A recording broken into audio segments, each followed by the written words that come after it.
IPhone लेके आते हो ना आप किडनी बेच के, है ना? तो वो किडनी क्या है? ऑर्गन। क्या है वो? फेफड़े हैं अपने। तो आज अपन पढ़ेंगे कोशिका। क्या पढ़ेंगे? कोशिका, जिसको इंग्लिश में बोलते हैं सेल। क्या बोलते हैं? सेल। देखिए सेल क्या होती है, सबसे पहले तो सेल को अपन समझते हैं। सेल क्या होती है? अगर आप यहाँ पे ध्यान से देखेंगे तो ये जो दीवार आपको दिख रही है, इस दीवार में ये आपको क्या दिख रही है? ईंट। क्या दिख रही है? ईंट। ठीक है। अच्छा मुझे बताओ, अगर मैं एक ईंट के ऊपर एक और ईंट रखूँगा, उसके ऊपर एक और ईंट रखूँगा, मतलब ईंट और ईंट से क्या बनेगी? दीवार। क्या बनेगी? दीवार। वेरी गुड, दीवार बनेगी। तो ईंट के ऊपर रखी अपन ने ईंट, फिर ईंट रखी, तो ईंट से मिलकर बनती है दीवार। अगर बहुत सारी दीवार, 4 दीवार, एक दीवार इधर, एक इधर, एक इधर, 4 दीवारें मिल जाए तो क्या बनता है? कमरा बनता है, रूम बनता है। क्या बनता है? कमरा बनता है। और अगर बहुत सारे कमरे मिल जाए तो क्या बनती है? बिल्डिंग। समझ में आया नहीं आया? मतलब ईंट और ईंट से क्या बनी? दीवार।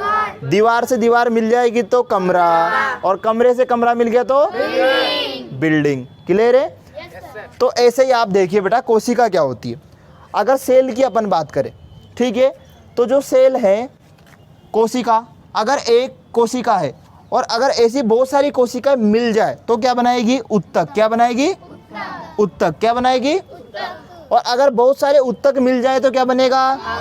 और बहुत सारे अंग मिल जाए तो शरीर। क्या बनेगा? इंग्लिश में देखते हैं।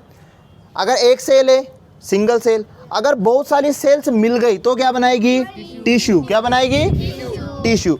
अगर बहुत सारी टिश्यू मिल गई तो क्या बनेगा? ऑर्गन। और बहुत सारे ऑर्गन मिल गए तो क्या बनेगी? बॉडी। समझ में आया? तो देखो ये सेल क्या होती है इसको समझते हैं। अगर ये मेरी बॉडी है, इस बॉडी को अभी मैंने आपको समझाया, बॉडी को तोड़ूंगा तो मुझे क्या मिलेंगे? ऑर्गन। क्या मिलेंगे? जैसे कि मान लो मेरे ऐसे, जैसे हनुमान जी ने सीना चीर के दिखाया था ना, विभीषण ने विभीषण ने कहा हनुमान जी से कि यार ये सब फालतू बात है, ऐसा कुछ नहीं होता कि मेरे यहाँ हृदय में राम बसते हैं, सीता बसते हैं। तो उनको गुस्सा आ गया, तो फिर उन्होंने सीना चीर के दिखाया, तो यहाँ पे भगवान राम और सीता जी की तस्वीर दिखाई दी, है ना? ऐसा ग्रंथों में अपन पढ़ते हैं। तो अगर मैं मेरी बॉडी में से सीना चीर के अगर मेरा हार्ट बाहर निकाल दूँ, क्या निकाल दूँ? हार्ट बाहर निकाल दूँ, तो हार्ट क्या है? एक ऑर्गन है। क्या है? आपका लीवर है। आईफोन लेके आते हो ना आप किडनी बेच के, है ना? तो वो किडनी क्या है? ऑर्गन। क्या है वो? फेफड़े हैं अपने बॉडी में। फेफड़े होते हैं, सांस इनसे लेते हैं अपन। फेफड़े क्या है? ऑर्गन है। ठीक है, तो बॉडी में ऑर्गन रहेंगे। अगर ऑर्गन को भी तोड़ दें, जैसे मैंने हार्ट लिया, हार्ट को भी तोड़ दिया, तो उसमें मिलेंगे मेरे को टिश्यू। क्या मिलेंगे? टिश्यू। और टिश्यू को भी अगर आप तोड़ दोगे तो क्या मिलेगी? सेल। तो जो लास्ट में बेटा जो बची ना, उसको बोलते हैं सेल। इट मीन्स मेरी जो पूरी बॉडी है वो किससे मिली है? सेल से बनी है। और सेल्स को बोलते हैं बेटा जो अपनी है ना, ये सबसे छोटी इकाई है जो कार्य करती है। क्या करती है? कार्य करती है। ये चीज़ आपको ध्यान रखनी है, ये सबसे छोटी इकाई है जो काम करती है ना? अगर आपसे पूछे कि सबसे छोटी इकाई, दुनिया की सबसे छोटी इकाई, तो कोशिका थोड़ी है। जैसे एटम है, अब एटम लेकिन काम नहीं कर पाता हो, लेकिन कोशिका क्या है? सबसे छोटी इकाई है, सबसे छोटी यूनिट है, smaller unit which do function, है ना? सबसे छोटी इकाई जो काम करती है। समझ में आया? तो जैसे दीवार में ईंट होती है, ऐसे बॉडी में सेल होती है, तो सेल से मिलकर अपनी पूरी बॉडी बनती है। अब सेल के बारे में कुछ जानकारियाँ वो देखते हैं। सबसे पहले बात करते हैं बेटा जो सेल हैं, जो ये सेल है, ये वर्ड बना है बेटा साइटो से। किससे बना है? साइटो से। सेल किससे बना है? साइटो से। और साइटो, जब सेल को अपन बहुत ही ज़्यादा अच्छे से, मतलब अच्छी तरीके से, ब्रॉड तरीके से अगर अपन उनको पढ़ेंगे डीपली, मतलब एक एक चीज़, जब सेल के अंदर क्या होता है, ये कहाँ से आई, कितने टाइप की होती है, हर चीज़ डिटेल में जब सेल के बारे में पढ़ेंगे तो उसको बोला जाता है बेटा साइटोलॉजी। क्या बोला जाता है? साइटोलॉजी। जैसे बॉडी के बारे में पढ़ते हैं अपन, जैसे ह्यूमन की बॉडी है, प्लांट की बॉडी है, तो बॉडी के बारे में पढ़ते हैं, उसको बोलते हैं बायोलॉजी। क्या बोलते हैं? बायोलॉजी। ऐसे सेल के बारे में पर्टिकुलरली अगर अपन पढ़ेंगे तो क्या बोलेंगे? क्या बोलेंगे? माइंड के बारे में पढ़ते हैं, उसको बोलते हैं साइकोलॉजी। क्या बोलते हैं? साइकोलॉजी। और सेल के बारे में पढ़ते हैं तो साइकोलॉजी। समझ में आया क्या? Very good. अब बात करते हैं बेटा सेल के बारे में कुछ फैक्ट है। पहली बात कि सेल की सबसे पहले खोज किसने की थी, तो वो की थी बेटा रॉबर्ट हुक ने। किसने की थी? किसने की थी? रॉबर्ट हुक ने। अब अगर अपन बात करें रॉबर्ट हुक ने, तो देखो दो चीज़ें, एक तो है बेटा लिविंग सेल, एक है नॉन लिविंग सेल। लिविंग मतलब जीवित कोशिका और नॉन लिविंग मतलब मृत कोशिका। तो जीवित कोशिका की खोज तो की थी बेटा रॉबर्ट हुक ने। किसने की थी? लिविंग सेल की खोज किसने की? Robert Hooke. लेकिन नॉन लिविंग मृत कोशिका उसकी खोज की थी बेटा एंटोनी वान ल्यूवेनहोक। ल्यूवेनहोक आप याद रखना। तो लिविंग सेल की डिस्कवरी किसने की? ल्यूवेनहोक। बोलिए ल्यूवेन। Very good. अब बात करते हैं अपन सबसे पहले कोशिकाओं के बारे में सिद्धांत किसने दिया। सबसे पहले बताया कि किसने बताया कि जो अपनी बॉडी है उसकी जो यूनिट होती है सेल, ये सबसे पहले सिद्धांत दिया था स्लाइडेन स्वाम। Very good. अब बात करते हैं अपन कि दुनिया में सबसे छोटी कोशिका कौन सी? दुनिया में सबसे छोटी कोशिका है ना, देखो दो चीज़ें होती है, एक तो दुनिया में, एक अपनी बॉडी में। अगर अपन दुनिया की पूछे तो अलग होगा और अपनी बॉडी की पूछे तो अलग होगा। तो दुनिया में सबसे छोटी कोशिका है बेटा माइकोप्लाज्मा। कौन है? कौन है? Very good. और अगर अपन बात करें कि दुनिया में सबसे बड़ी सेल कौन सी है, दुनिया में सबसे बड़ी कोशिका कौन सी है, तो बेटा वो है शुतुरमुर्ग का अंडा। शुतुरमुर्ग का समझ में आया? तो सबसे छोटी कोशिका माइकोप्लाज्मा, सबसे बड़ी कोशिका क्लियर है?